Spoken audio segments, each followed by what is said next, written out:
Assembly है। हमारी society एक रजिस्टर्ड सोसाइटी है जो वृक्षारोपण और प्रदूषण के खिलाफ, वृक्षारोपण के साथ साथ और प्रदूषण के खिलाफ हम लोग काम करते हैं। उसको बताते हैं, लोगों को अवेयरनेस देते हैं कि कैसे आप दिनचर्या में अपना पोल्यूशन कैसे कम कर सकते हैं जो हमारे द्वारा फैलाया जा रहा है जाने अनजाने में। तो इसके लिए मैं सोसाइटी के प्रेसिडेंट श्री पयोज अग्रवाल जी, जो मैनेजिंग डायरेक्टर हैं आर्यन बायोटेक प्राइवेट लिमिटेड के, उनको इन्वाइट करूँगा कि पहले मैं इसके बारे में इंट्रोडक्शन दें, उसके बाद फिर हम लोग आगे बढ़ेंगे। सर नमस्कार जी, मेरा नाम पयोज अग्रवाल है। ये ग्रीन लाइन इनिशिएटिव जो आप देख रहे हैं, हम लोगों ने मिलकर एक सोसाइटी फॉर्म करी है, एक एनजीओ आप कह सकते हैं। और इस सोसाइटी का जो मेन उद्देश्य ये है कि हम जो है हरिद्वार के आसपास जो है ग्रीनरी को फैलाएं, क्योंकि क्या होता है, हरिद्वार एक ऐसी जगह है कि सबसे ज़्यादा इम्पोर्टेंस जो है ऑल ओवर इंडिया लेके मरने में जीने में हरिद्वार की होती है। और सबसे ज़्यादा लोग पॉल्यूट हरिद्वार को ही करते हैं, जो कि दिल्ली से आते हैं, कहीं और से आते हैं, गाड़ी रोक के वही अपना सामान फेंक के चले जाते हैं। बल्कि हमने यहाँ पे कुछ प्लांटेशन जो है ऑन द हाईवे किया, काफ़ी करीब 4-5 किलोमीटर का प्लांटेशन किया। हम लोग खुश थे कि चलो प्लांटेशन होगा तो लोग आएंगे, लेकिन देख के बड़ा अफसोस हुआ कि कावड़ यात्रा शुरू हुई और एक प्लांट भी हमें वहाँ पे प्राप्त नहीं हुआ। सारे प्लांट वहाँ तो या तो मर गए या उखाड़ दिए गए, या उखाड़ के बहुत से लोगों ने बगल में रख दिए, लेकिन वो प्लांट हो नहीं पाए। तो इसलिए आप लोगों का सहयोग मेरे को लगता है कि आप लोग तो मार्केट में रहते घूमते ही रहते हैं, और आप लोग थोड़ा सा मान लीजिए कोई खोल रहा है, रोकते बोलते भाई प्लांट को कम से कम मत छेड़ो, तो आपका अगर सहयोग मिलेगा तो हम चाह रहे हैं कि ये एक एनजीओ है और हम लोग किसी से 1 रुपया भी नहीं लेते हैं। कोई डोनेशन देना चाहे दे दे, नहीं तो हम लोग क्या करते हैं कि कहीं पेड़ रेस्क्यू नाले के गलत जगह हो रहा है तो वहीं से उखाड़ के सही जगह पे लगा देते हैं। तो ये हमारा है ग्रीन लैंड इनिशिएटिव का। बोलूँगा तो बात बहुत लंबी हो जाएगी, लेकिन आज का जो समय है, आज वुमेन का डे है, औरतों का दिन है, और मेरे लाइफ में माँ और बेटी ये बहुत ज़्यादा इंपॉर्टेंट है। बाकी सब रिश्ते बीच में स्क्वीज हो जाते हैं, या तो माँ ने मुझे पैदा किया या मैंने बेटी को पैदा किया। बाकी जितने फूफात आया तो वही जितने भी रिश्ते हैं वो सब बीच में आते हैं। तो और मेरा मानना है कि आप लोग अपराधियों के बीच में रहते हैं, अपराध से जुड़े रहते हैं, तो आप भी यही बताएं कि भाई या तो अपनी माँ को याद करो या बेटी जो तुमने पैदा की है उसको याद करो। मेरे ख्याल से कोई अपराध होगा नहीं उसके बाद।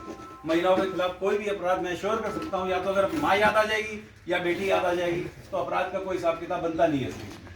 तो मैं सब जितनी महिलाएं हों सबको जो है आज के दिन की बहुत बहुत शुभकामनाएं देता हूँ। और एक छोटे छोटे टिप्स वगैरह आपके लिए लाए हैं, और जैसे ये पेड़ बढ़ेगा आप भी बढ़ें, सब बढ़ें। इसमें हम लोग पानी पीते हैं बिस्लेरी वगैरह का, तो इसमें क्या होता है ना, इसमें देखिए कि हमने प्लास्टिक डाला हुआ है, वो जानबूझ के डाला है, क्योंकि नॉर्मली क्या होता है, जब कार में ट्रेवल कर रहे होते हैं तो या घर में भी दूध की थैली, चिप्स के पैकेट, बिस्किट के पैकेट, या फिर हम जो पॉलीथीन ले आते हैं मार्केट से तो उसको हम फेंक देते हैं। फिर उसका रिजल्ट ये निकलता है कि नॉर्मली शहर में इधर उधर फैला हुआ होता है, जो कूड़ेदान में फेंका हवा से पूरे शहर में गंदगी फैलती है। तो अगर हम इसको इस तरीके से प्लास्टिक को एक बॉटल के अंदर डाल दें और फिर इसको डिस्कार्ड कर दें, फेंक दें, तो ये रिसाइकलिंग में जाएगा, जिससे हमारे जैकेट की फिलिंग बन जाएगी जो गर्मी देता है, रजाई बनती है। और यही चीज़ अगर बाहर होगा तो पोल्यूशन फैलाएगा, गंदगी भी दिखेगी हर तरफ। आइए तो हमें क्या है ना, प्लास्टिक को इस तरीके से रखना है और इसको बच आप डस्टबिन में फेंक दीजिए। दूसरा क्या है,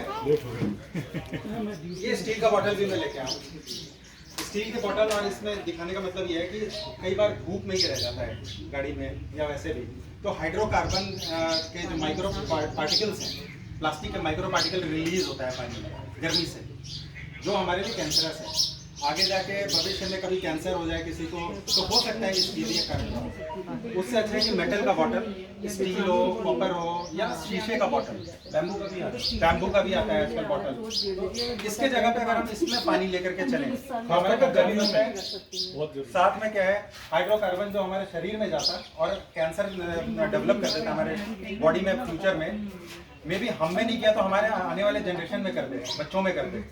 तो इसके लिए ये आपसे रिक्वेस्ट रहेगी सबसे जो यहाँ पे सुन रहे हैं कि इस्तेमाल करिए स्टील का बॉटल या शीशे का बॉटल या कॉपर का या बैम्बू का, इसकी आवश्यकता नहीं है। क्योंकि मेन चीज़ हम पॉल्यूशन के ऊपर थोड़ी सी बात कर रहे हैं, बाकी प्लांटेशन और पॉल्यूशन कंट्रोल ये 2 पर्पज़ हैं हमारी सोसाइटी के। तो 1-2 चीज़ें बताई हैं, सर ने बताई, गौरव जी ने बताई।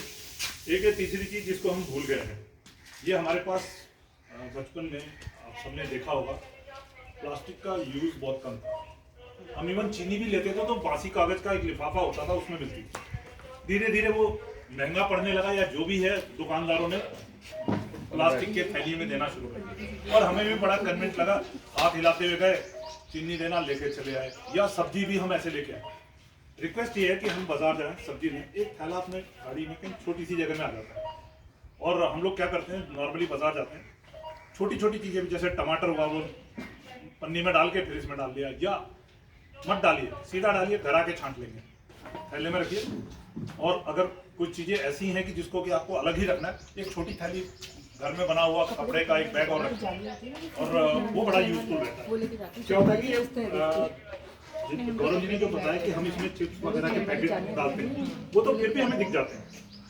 एक छोटे पीसेस जो होते हैं, माइक्रो प्लास्टिक, जो चिप्स का एक टुकड़ा हमने फाड़ा और फेंक दिया, ये बड़ा टुकड़ा तो हम फिर भी डस्टबिन में डाल देते हैं, वो छोटा टुकड़ा वो रह जाता है।